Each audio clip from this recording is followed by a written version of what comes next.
Welcome to today's webinar, The Digital Finance Revolution, Monetization, Payments, and Cybersecurity, What You Need to Know, sponsored by BillingPlatform and Cybersource. I'm Jess Bozzo, and I'll be your MC for today. Before we get started, I'll cover a few quick features of the console. On the left-hand side, you'll be able to view slides and polling questions during today's webinar. Under the resource list, you'll see two reports that BillingPlatform and CyberSource have made available to you. Please do take advantage of these resources. We encourage you to ask questions at any time during today's webinar in the Q&A area of your console. We've set aside some time to address your questions following today's session. You'll also have the opportunity to earn a certificate for 1 CPE credit. To be eligible, you must respond to the 3 polling questions that we'll have today and remain on the line for the duration of today's session. Afterwards, if you are eligible to receive credit, you'll be able to click on an icon to download the certificate located in the certification section. Well, I am thrilled to be joined by 2 excellent speakers today. You'll hear from both of them in just a moment here. But before we get started, I thought it'd be helpful to briefly cover a bit more about each company so our attendees have some context for today's session. So to get us started, I wanted to first start out with BillingPlatform. They help companies accelerate ideas to revenue. Their flagship cloud-based product, Billing Cloud, enables enterprises to easily automate quote-to-cash processes. And with their innovation in architecture, companies can extend the application with no-code configuration, automate the entire lead-to-revenue process, and build out a fully integrated financial ecosystem with powerful tools for managing and extracting data from any system. We're also joined by CyberSource today, and CyberSource offers the ease and simplicity of one digital platform to manage all payment types, fraud strategies, and more. Their modular risk management platform is built on secure Visa infrastructure with the insights from a global processing network and helps businesses reach their digital commerce goals by enhancing customer experience, growing revenues, and mitigating risk. That's a bit more on BillingPlatform and CyberSource and how they help customers around the world automate their lead-to-revenue processes, including payment processes and fraud and risk management. Now it's my pleasure to turn things over to Mary for a bit more about herself. You'll also hear from Andrew as well. Welcome, Mary, and over to you. Great. Thanks for the introduction, Jess. And thank you all for joining us today as we talk about the digital finance evolution of monetization, payments, and cybersecurity, and what you need to know. As Jessica mentioned, I'm Mary Christensen. I'm the Director of Product Marketing at BillingPlatform, and I can tell you, with over 20 years of experience working in the billing and customer care space, the word evolution is an understatement. I started my career supporting customer billing done on mainframe computers. Billing then transitioned to on-premise hardware and software, and finally it's in the cloud. In fact, according to Forrester, cloud adoption has jumped from 10% in 2013 to 67% in 2019. And while it took businesses some time to have the confidence to transition operations like billing to the cloud, the availability of lower cost options help enterprises sustain and has allowed them to better compete in the market. And because of the focus on providing a better customer experience and the growing need to automate manual processes, the adoption of cloud-based subscription and billing management software is becoming the norm. But that was over 20 years, and that doesn't even come close to the changes we've seen in the past year. From the immediate move to managing accounts remotely, to data analytics becoming critical for understanding customers and risk exposure, to the acceleration of digital trends such as digital payments and online product and service channels, and the acceleration of enabling technologies such as cybersecurity, fraud prevention, and digital identity management. If your company is like BillingPlatform, you are able to easily transition to a fully remote work environment without disruption and make that transition seamless to your customers. We were able to do that because our core products and internal systems are cloud-based. So not only were we able to support our customers remotely, but our customers could also easily transition their business and support their customers remotely. But what about data analytics? Have you thought about how that can help your business? Is it becoming more critical than ever to understand our customers and their risk exposure? Using AI and data analytics can help provide rich, compelling, and personal service to customers. The service is personal because it draws on individualized data about a customer's behaviors, which can then be used to customize product offerings for that customer. Really, the days of designing products based on a broad demographic are becoming a thing of the past. Now, technology advances have given businesses access to exponentially more data about what users do and what they want. It's a great opportunity for companies who can use analytics to unlock the information from data they already have and give customers what they really want. The increase in the use of digital payments and the use of online product and service channels, traditionally common for B2C, are now also increasingly important for B2B. 2020 has shifted how these businesses operate, and many are accelerating investments in digital channels and related enablers in order to meet customer needs. And the ongoing acceleration of enabling technologies is driving investments in things like cybersecurity, digital identity management, and fraud prevention. You'll hear more about the implications that fraud can have on your business from Andrew in a bit. All of this will continue to drive investment geared towards succeeding in the new normal.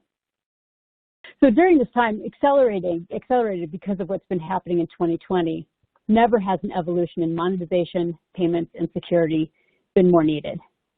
But how do systems supporting your business need to evolve? The way I see it, if everything was going well, we wouldn't be here today. And now more than ever, companies are under so much pressure to do more with less, faster, and be more efficient. In fact, we hear a common theme of pain points in most conversations we have, from the lack of flexible solutions, the inability to let your customers manage their customer experience, insufficient access to data to quickly and easily handle billing inquiries and disputes, error-prone manual processes, system customizations that only end up complicating processes, inaccurate reporting, and SKU proliferation from mismanaged product catalogs. Chances are you're experiencing one or more of these problems. But what if you don't solve them? Well, you're likely going to experience growing expenses, including mushrooming headcount, revenue leakage due to not being able to properly bill for the products or services that you're supplying, customer dissatisfaction, which leads to churn, and the inability to compete due to inflexible systems. Sorry, we actually had a little bit of a misplacement of that slide. So really from all of this, we've learned that to overcome these challenges, companies that are modernizing their financial systems are successfully increasing their competitiveness and protecting their market share. And with that, I'm going to back up and ask you a poll question. So the question is, as a result of the challenges presented in 2020, how has your organization responded to emerging market realities? You're doing more with less, you're accelerating the move to the cloud, you're implementing new commercial models, or you're staying the course. We'll give you just a minute to respond to this poll question. And in the meantime, if you have any questions, don't forget to let us know and we can answer those at the end of the session. So again, let's now look at the results. So doing more with less. I think that makes a lot of sense in these times. We're really seeing that companies are doing that. And in fact, I'm going to give you a few examples of how our customers are overcoming the challenges we talked about. But first, I want to share a few results from a recent survey we conducted in conjunction with Amplitude Research. As Jeff mentioned, if you're interested in the full report, you can download it from the resource section on your screen. This survey focused on financial decision makers at organizations across the U.S. with more than $50 million in annual revenue. We really wanted their insights into the perspectives on the trends, challenges, and opportunities they're anticipating in 2021 and the ways they plan to prepare. In this first question, we asked, which is the highest priority challenge facing your finance team in 2021? It's really no surprise that economic uncertainty came in with the highest percentage. May also not be a surprise, but we conducted a similar survey a year ago, and 17% of the respondents selected economic uncertainty, so not too far off from after all this happened. But if we take that out of the picture, many of the remaining challenges stem from the pain points we just talked about, specifically the inflexible operations and manual processes. Of the remaining options, the top answers were quality control processes to ensure accuracy and accomplishing more with the same or fewer resources, similar to what you all just responded to. I should also mention that there was another option for this question, but it was only selected by one respondent, suggesting that really these options were the key challenges that businesses are facing. Another question asked was, in reaction to the current global economic situation, which of the following has your organization's finance function taken or is likely to take in 2021? And unless you have a magnifying glass, I can tell you the answer ties back to the cloud, that companies are depending on the cloud more than ever. In fact, 42% of respondents said they were investing in cloud-based technologies as part of a broader digital transformation effort. Following closely at 41%, 41 said that they were identifying ways to drive higher revenue through new products and services. And if we've learned anything from 2020, it's that external forces will wreak havoc on your business if you can't adapt to changing market conditions. But with cloud-based solutions supporting your business, you have more agility, better performance, and greater scalability. Two final questions from the survey I want to share are around cybersecurity. One question was, how significant a concern is cybersecurity to your finance team? The response was slightly more than 4 in 10 finance leaders felt that cybersecurity was among their top concerns or risks, while a similar percentage rated it as a moderate concern. But combined, 80% felt that cybersecurity was at least a concern. And the second question, while 50% of the respondents say that they are in great shape to handle cybersecurity issues, the other half said they'd be okay if they were attacked. I hope so. Anyway, based on the findings and more that you can find in the entire report, we found that if companies have access to the systems and tools to help them move quickly, the digital finance evolution will become the digital finance revolution. So how do you overcome these challenges? Well, we believe that companies who are modernizing their systems and processes are successfully increasing their competitiveness and protecting their market share. I have a few customer examples I'd like to share that have all had similar needs. One, the need for an automated solution to reduce operational costs and remove error-prone processes. Two, the need to consolidate and simplify their systems to better manage their data. And three, the need for auditability and compliance to protect against fraud and risk. The first example is a leading cloud-based accounts receivable platform provider. They were leaking so much revenue that finding an automated billing system actually took priority over all other projects at the company at the time. They moved from manually taking data out of their ERP system and putting it into a spreadsheet to calculate usage. And they moved to a fully automated solution that helped them decrease monthly close process from more than 1 week down to less than a day. Not only did this stop the revenue leakage, it also saved them many man-hours managing manual processes. Next, a leading provider of innovative apps for the automotive, insurance, and collision repair industry needed to process usage and apply rating and taxation on 30+ million records a month. They also required that the solution handle complex pricing models, AR, collections management, the ability to take customer payments, and revenue accounting in accordance with ASC 606. No small feat. After converting to a modern billing platform, they were able to simplify their internal processes and now have reduced the time it takes to onboard customers. They're able to create new pricing models without recoding or re-engineering their back office systems.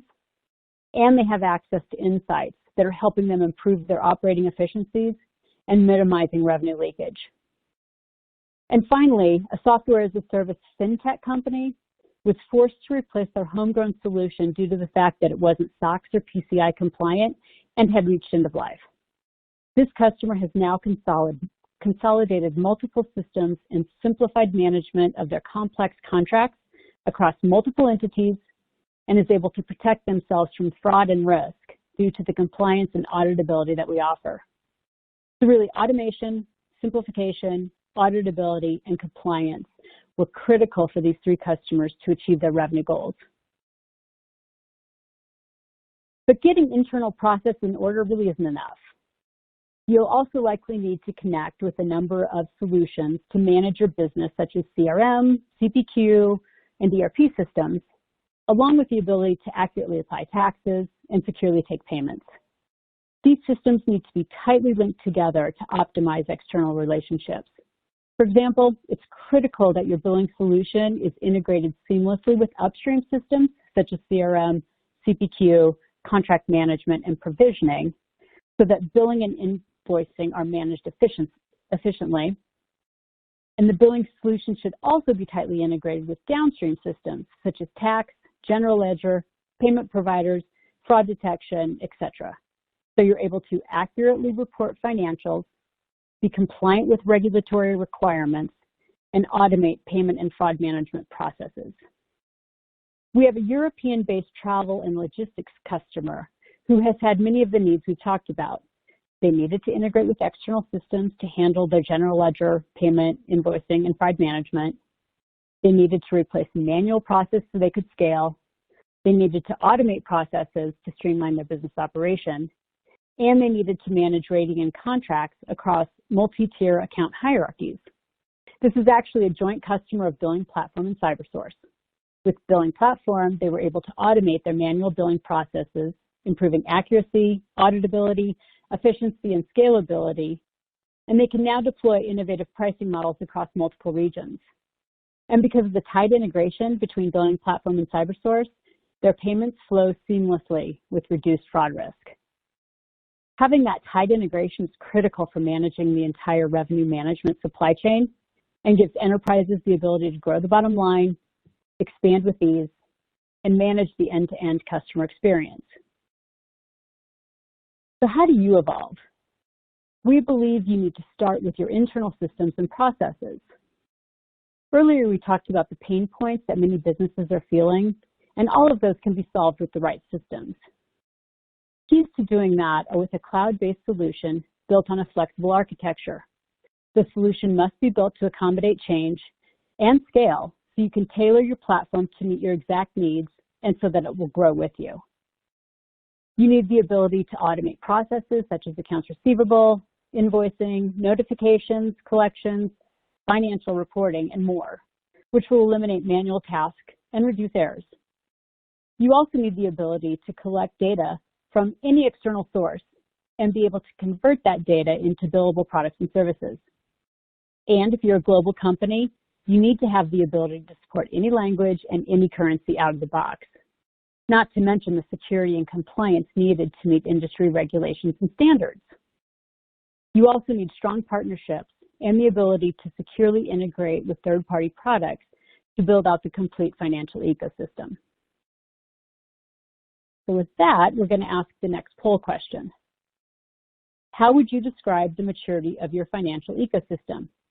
Modern and highly optimized, usable but not ideal, outdated and inefficient, or no opinion? We'll give you just a minute to respond.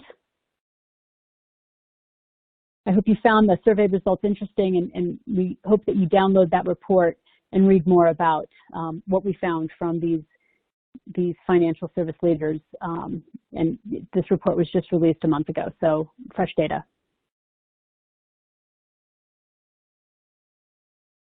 So with that, how would you describe the maturity of your financial ecosystem? Usable but not ideal, 62%. Interesting. Not surprising. I think, especially in what's been happening in 2020, we have seen that from a lot of businesses, and they definitely need to do some modernization to their systems. Thanks for that. So now, for those of you not familiar with BillingPlatform, I know Jess did a brief introduction of us, but we do help companies take a modern approach to revenue management.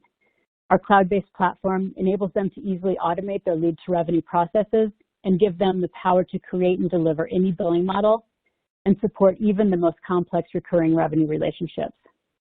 Our customers are able to bring innovative new products and services to market 30% faster and reduce operational spend by as much as 50%, all due to the innovation and flexibility of our solution.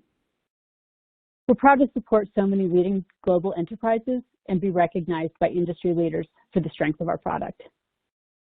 As I mentioned earlier, BillingPlatform and CyberSource have created a tight integration that links directly to their payment management platform. That way, joint customers have the confidence that payments accepted in BillingPlatform flow through seamlessly to the CyberSource payment gateway and where fraud and risk management are applied. With that, I'll turn it over to Andrew Nauman, Vice President of Product at Visa CyberSource, who will be providing a brief overview of fraud, and we'll talk about the implications fraud can have on your business, how it can impact your operations and ecosystem on the back end, and what you can do to set up a strong solution that will protect your business. Andrew, over to you. Thanks, Mary. Mary did a great job of really giving the overview of how cloud-based solutions can help improve automation, provide consolidation, and really are key to revenue optimization. I'm going to do a little bit of a deeper dive. I'm going to take one particular function, and that's going to be fraud prevention, and talk about how the offerings that we have can really help you, again, run your business more effectively in a cloud-based context. So one of the solutions that we offer at CyberSource is fraud prevention, and it's a SaaS or cloud-based solution, and at the end of the day, its intention is to determine for e-com merchants what's a good versus what's a bad transaction, and oftentimes we forget that in the digital or in the card not present environment, it's the e-com merchant that is ultimately responsible for the fraud. So they own the liability. So they can accept any variety of payment instruments, but if they accept a fraudulent transaction, they own the fraud. They're the ones who ultimately are the ones who have to reimburse the legitimate cardholder. So we provide this tool. It's called Decision Manager, and it's just that. You provide inputs to Decision Manager, and Decision Manager can help determine whether it's good or bad. But let me set the context a little bit better. I'm going to use e-com, card not present, digital interchangeably. Ultimately, what I'm talking about are transactions done by consumers that aren't necessarily tethered to a one of these swipe or these insert card systems. It's really either done through your phone, it could be your laptop, it could be your tablet. And what we've seen, and this is even pre-COVID, that the growth in the card not present space or the digital space was robust. And we had, over the past few years, seen an acceleration of the number of transactions and revenue that merchants were generating online. And a lot of this was, yes, organic growth. Companies, e-com merchants were getting bigger. Traditional brick and mortar merchants were now embracing the e-com channel. But more to the point, what we were seeing is there was a shift in sort of these digital models. And it wasn't just the organic growth. People were using their phones and tablets in new ways. And here are some interesting examples. And I guess I put these forward because we've almost turned this whole notion of e-com or card not present on its head. It used to be brick and mortar versus digital. And now what we're seeing is with the use of all these digital applications that oftentimes consumers are in the store using their digital, using their phones in order to carry on commerce. So it's a little bit that, we're beginning to conflate and mix up, brick and mortar versus digital. They're all beginning to combine and converge. And what's the driver behind that is that digital models are proliferating. I mean, the competition is so intense out there that merchants feel a need to make commerce that much easier for their consumers. For example, scan and go. Think about the Amazon example, the Amazon store in Seattle, where you walk in and you're slowly putting items in your bag, and you walk out without the checkout line, right? I mean, that is an example of scan and go. Grocery order, online and pickup, right? How many times or how many of us in the age of COVID have instead gone to the grocery store, ordered online, and then 2 hours later it's delivered at your doorstep. And obviously, who wants to cook at home? The whole idea of ordering out and having it delivered, again, all done through your phone. So again, these are new digital models that weren't even around 3 years ago. And let's ground sort of this surge in e-commerce business with some numbers. So this is a chart that I bring up frequently, and it talks about the growth of North American retail in total, as well as it breaks out what the growth is between brick and mortar in digital commerce. And what we've got here are stacked bar graphs, representing 2018, 2019, 2020, talking about the size of the market, the amount of retail sales. And in 2020, we're expecting roughly $6.2, trillion in North America.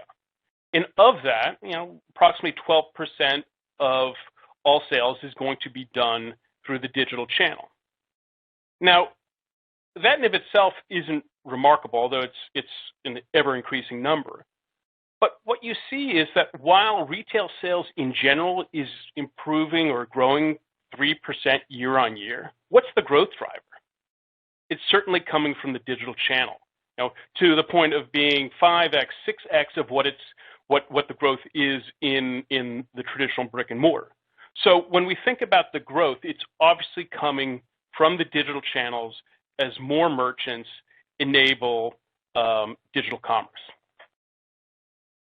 And those numbers were from from eMarketer. I'd say they provided that survey about a year ago. And obviously we've all been contending with COVID. And what's more interesting is this nugget that I was able to get from payments.com. And what they're saying is since March, the digital channel has increased 60%. So it's not a 15% growth rate. It's more like a 25% growth rate. And what we've effectively done is, or what COVID has effectively done, is it's accelerated this transition into the digital space.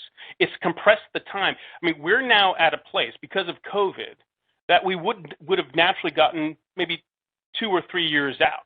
But we were there that much faster. And the anecdote that I throw around is we're at a point that my mom, she's in her 80s, she is doing, grocery shopping online. That, I should give her more credit, but that was unheard of. So that's the landscape, that's the growth, that's where the opportunity is, not only for retailers, but fraudsters. So this is the other side of that discussion. This is the analogous fraud rate for those years. And what you see is this is a non-trivial amount. And now we're talking billions instead of trillions, but it's a non-negligible number. So if you look between 2018 and 2022, and again, specifically to North American retail, these retailers are going to experience roughly $30 billion in lost sales due to fraud. This is a big number. And it's growing at roughly 14%, or roughly the same rate as the digital channel itself. So the digital channel is growing at what, 15%? This is growing at 14%. And I'm of two minds here. On the one hand, I'm like, why? We've had e-com for a while now. Why aren't we getting our head around and our processes around improving fraud prevention techniques? Why does it continue to pace as fast as digital sales in general? And the other side of me says, well, listen, with the proliferation of all these new digital models, it's great that we're actually keeping pace. Because what we're doing is every time we roll out a new digital model, we're creating an opportunity for the fraudsters. The fraudsters are coordinated, they are well-funded, they are tech-savvy, and they are early adopters. So as soon as we're out there with the new digital model, we can absolutely expect that the fraudsters will not be far behind trying to find chinks in the armor. So it's one of these ever-present threats that digital merchants need to contend with. But what's key to this is with so much business going online, it's incumbent on the merchant, as well as solution providers like ourselves, to help merchants get to a place where they maximize risk-free transactions. Because this space is so big that unless we provide some level of security, consumers are going to be looking for alternative solutions. So again, really critical for us to get this right. And again, one of my jobs is to provide software to e-commerce merchants in order to help them down that path.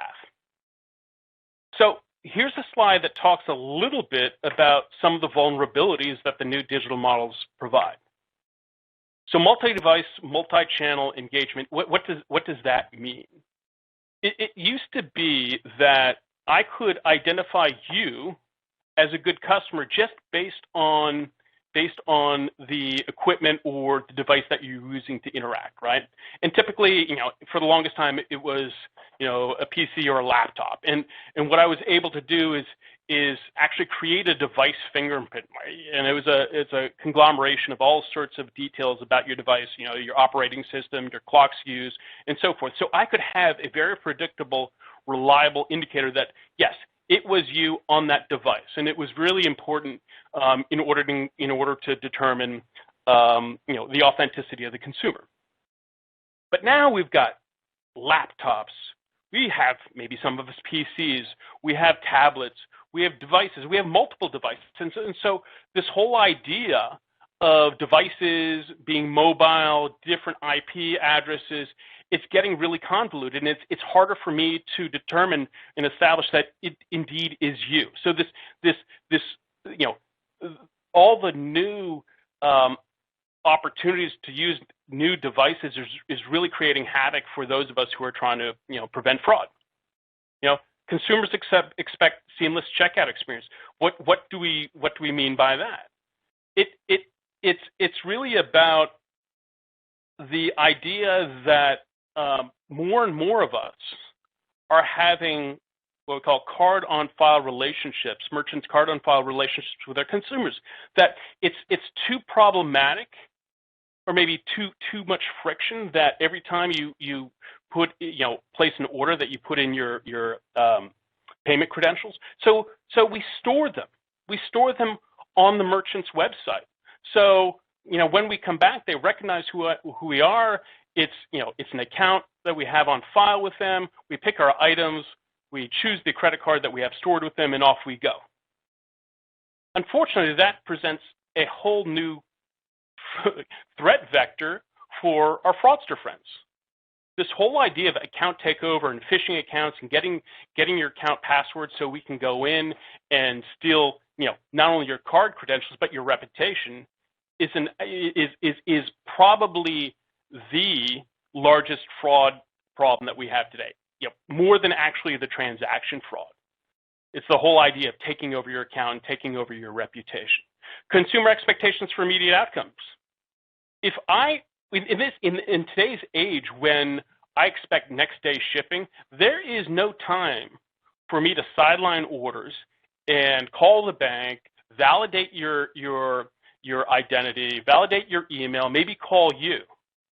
So one of the elements in the fraud arsenal is gone. This whole idea of main review of suspicious transactions, that's no longer available. Moreover, we mentioned how tech savvy these fraudsters are. Every time they are thwarted, they're going to circumvent that solution. They're that good and that savvy. And so it's a continual game of cat and mouse, trying to figure out what the next move is for the fraudster. So we need very, very nimble systems, AI, ML-based systems that can really accommodate and distinguish these patterns. So let's talk about what the impact of fraud is on a digital merchant. So the upper left is pretty obvious. So we said before that at the end of the day, it's the merchant who owns the fraud liability. But there are other considerations that are as important, if not more important. We have the idea of damaged brand reputation. Like if your card was being used fraudulently somewhere else, you'd be very reluctant to go and purchase something at that particular merchant. Lost lifetime value of a customer. This is the other side of the coin. What if you inadvertently reject a good transaction in your fraud solution? Well, you probably haven't just lost that transaction. You've probably lost that transaction or that consumer for the lifetime value. They're off somewhere else. They've gone to your competitor. Moving down, operational and resource costs. Well, a fraud solution is going to take some development investment. It's going to take some manual operations investment. Someone's got to run it. So this is a new cost that you need to consider. Chargeback processing fees.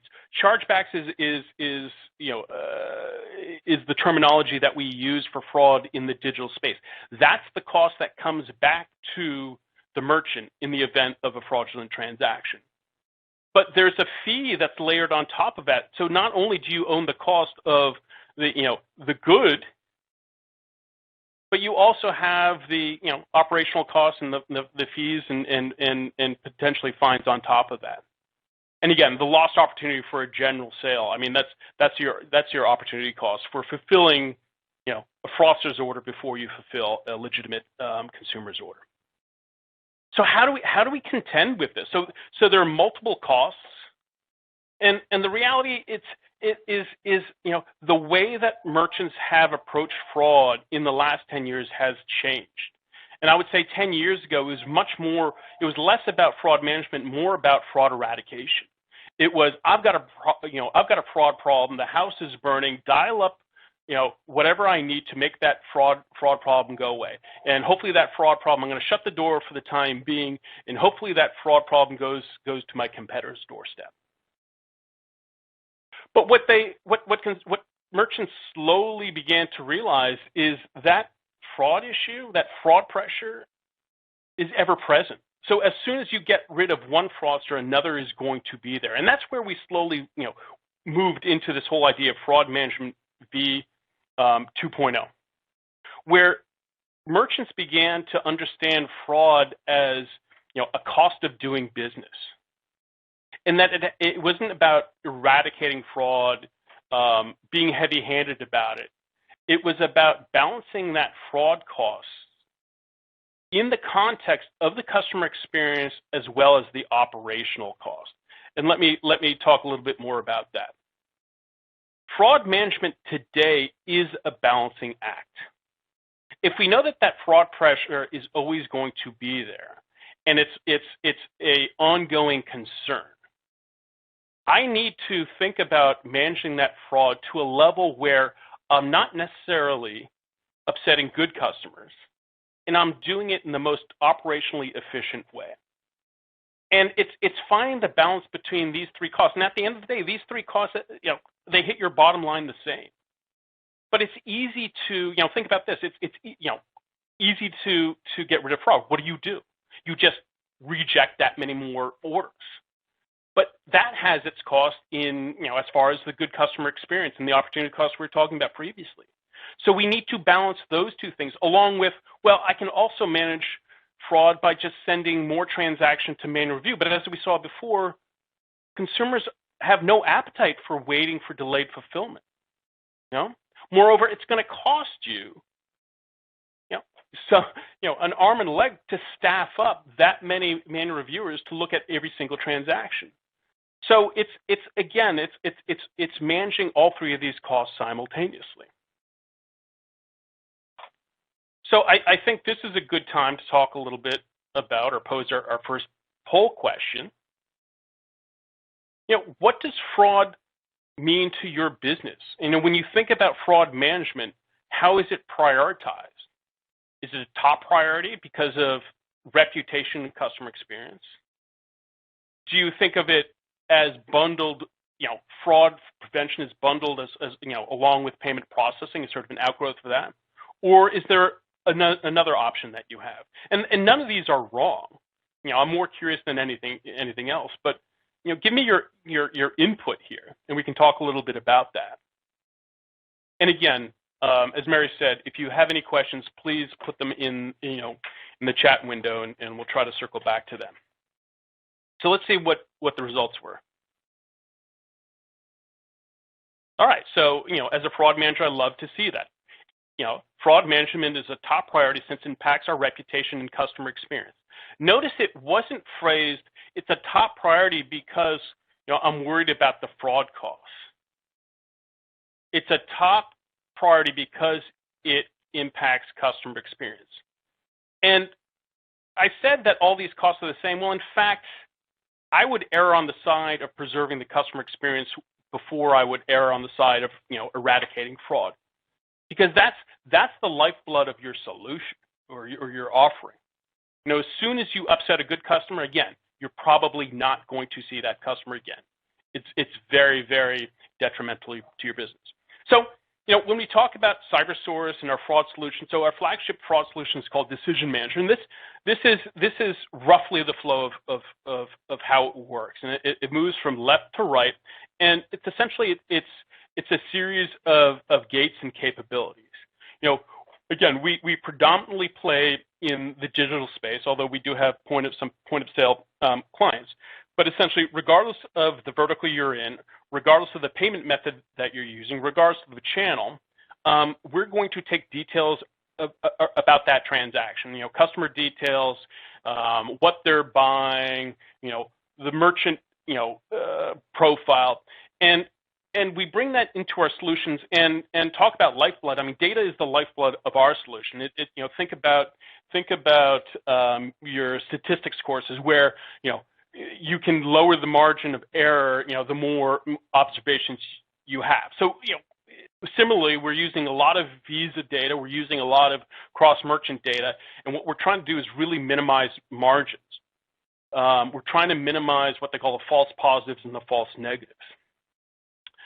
We leverage machine learning, and that comes in the form of artificial intelligence models that we need to deploy because that's the most rapid way that we can make a sense of the transactions. And from those models, we can create risk scores. Around those risk scores, and the risk scores is equivalent to the riskiness of the transactions. And around that risk score, we have a variety of rules that you can build to really fine-tune the accept or reject criteria for your business. And in the event that we can't actually make an automatic decision using the risk score and the rules, what we'll do is a small percentage of transactions, if need be, will go out to manual review, and that's the case management capabilities, where we do have manual reviewers, and again, they do that in-depth investigation, and it's certainly warranted on some cases, but hopefully not the majority. And ultimately, we render an accept or reject decision, and we take the output from that decision and fold it back into our system. And so we have this idea of continuous learning. When I think about fraud solutions, there's some fundamental capabilities. And I mentioned these briefly, like what do we need to do in order to customize fraud rules? Because no merchant is the same. They're going to have different economics. They're going to have different objectives. The whole idea of having fraud rules customized to that particular client or that particular digital merchant is key. Machine learning, how do you assimilate, how do you make sense of all this data? The only way that we're able to do it nowadays is through a variety of sophisticated machine learning models. Informative dashboards, we always need to stay ahead of the fraudsters, and the way we do that is continual monitoring and assessment. And so, good in my mind, a good fraud solution has that capability of proactive reporting. And then technologies, certainly the way that we think about data, stored data, leverage data, including, I mentioned device ID and behavioral attributes is key. Again, data is the lifeblood of a robust fraud solution. Speaking about CyberSource specifically in our capabilities, we talked about data. We're well positioned that we can leverage a lot of the point of sale data, and that feeds into some of our risk decisions. We leverage a lot of the Visa data infrastructure, and so that really gives us a huge boost as far as the scalability and dependability of our capabilities. It's interesting, we went through that flow diagram, the whole idea of calculating risk score, applying rules, making a decision. We're able to do that in less than a second, 600 milliseconds. And again, we see a vast amount of data, and again, we want to continue seeing that data because of the feedback mechanism. The more data we have, the better decisions we can make. And so, this is a little bit of, our show-off slide. Again, we talk a lot in the press about our ML and AI capabilities. I've been in this industry for, probably far too long. I came from the client side as well, so we have a battery of risk analysts. Those, think of them as consultants who help our clients build up our risk strategies for our particular clients. Again, sort of it's not a one-size-fit-all solution. It's really, we're here to tailor the solution for you, again, depending on what your objectives are, what your internal economics are. And again, we've got a strong heritage in this space, and that pays off when you're fighting the fraudsters, because you have to think the way they think. You have to have seen their schemes before, and so that certainly is an advantage for us. So hopefully that gives you a sense of what e-com merchants or card-not-present merchants are contending with, how the space is changing, and some of the tools that we offer to help these merchants succeed in the digital space.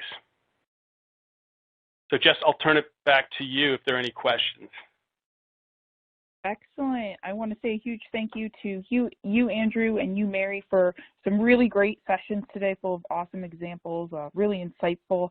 As Andrew mentioned, what we'll do now is transition to audience Q&A. So please do continue to submit your questions for Andrew and for Mary, and we'll get to as many as we can in the time remaining.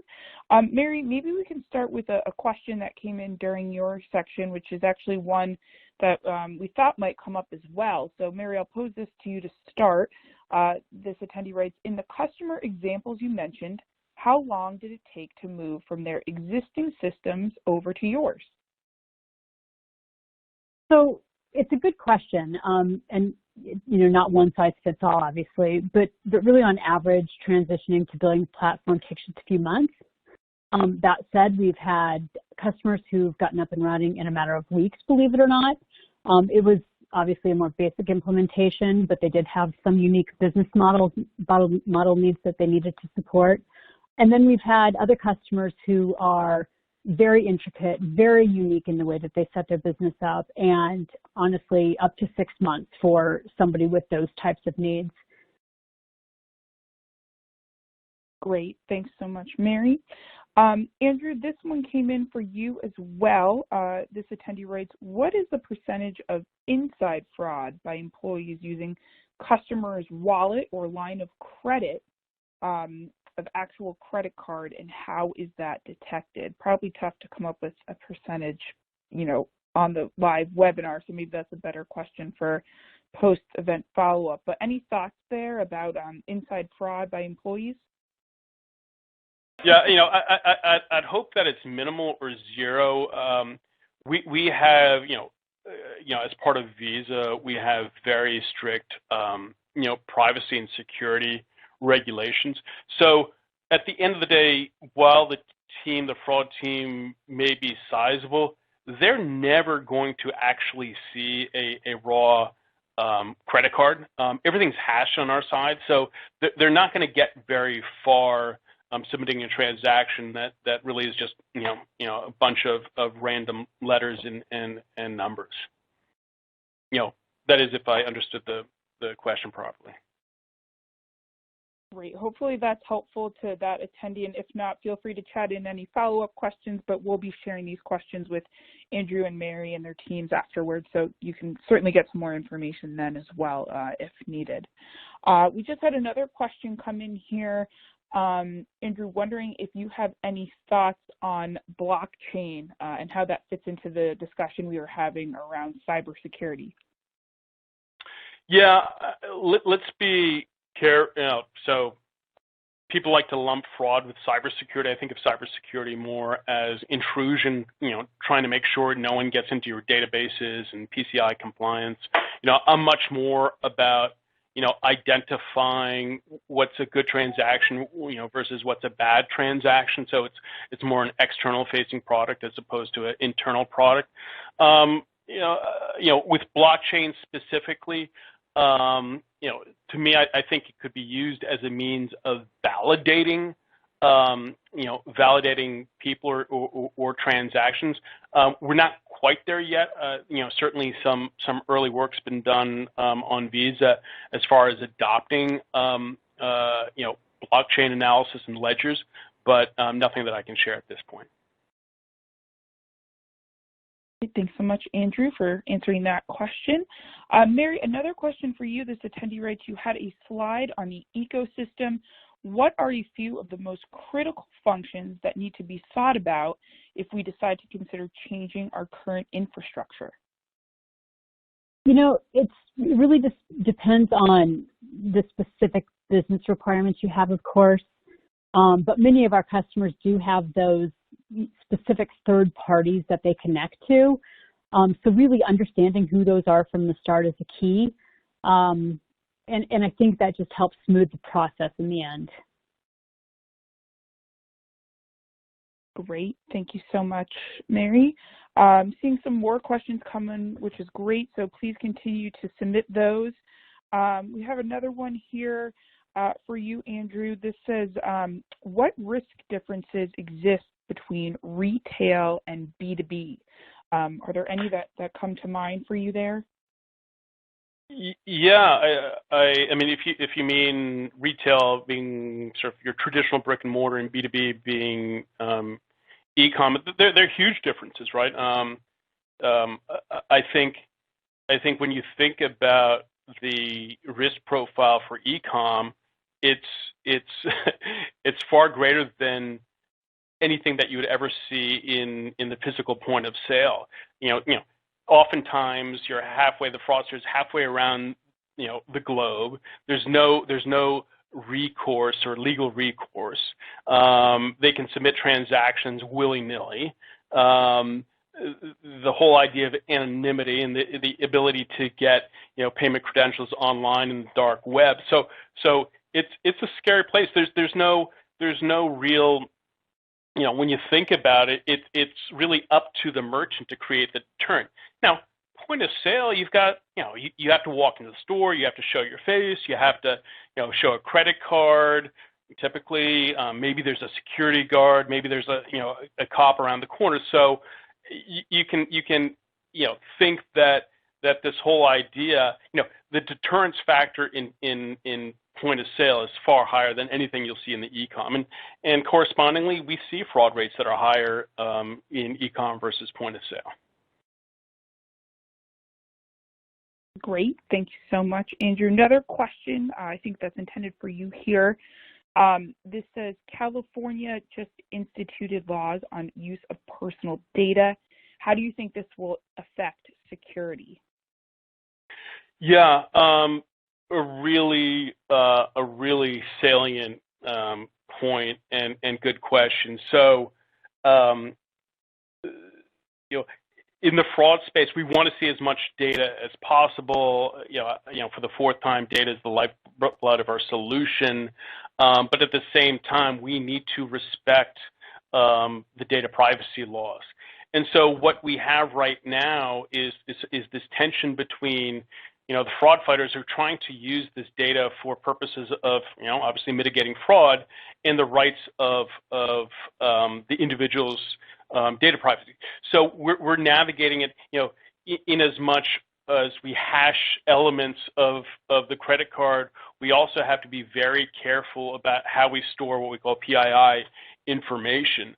And moreover, what we're finding, it's not just California, it's GDPR, and all the global mandates, is that in the event that,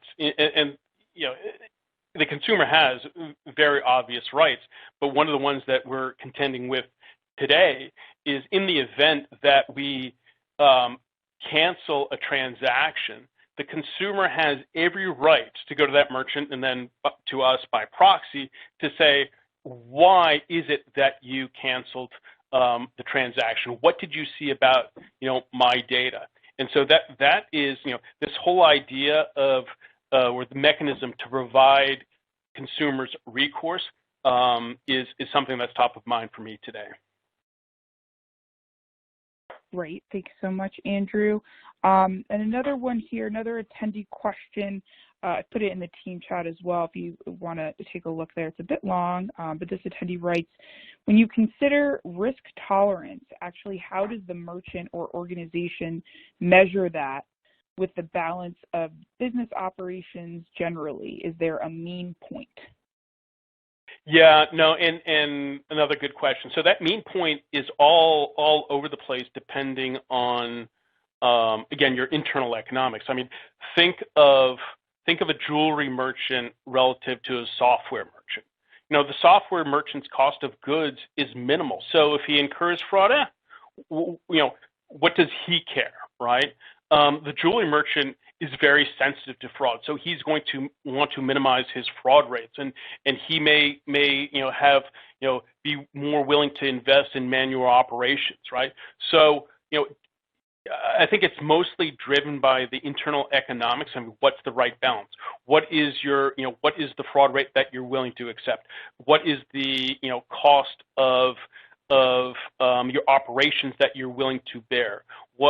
How upset would you be if you actually declined a good transaction? And so we have all manners of fraud cost calculators that take into consideration the fraud rate, your acceptance rate, your average transaction price, in order to figure out what the right balance would be. But it's safe to say that it's unique to every single client.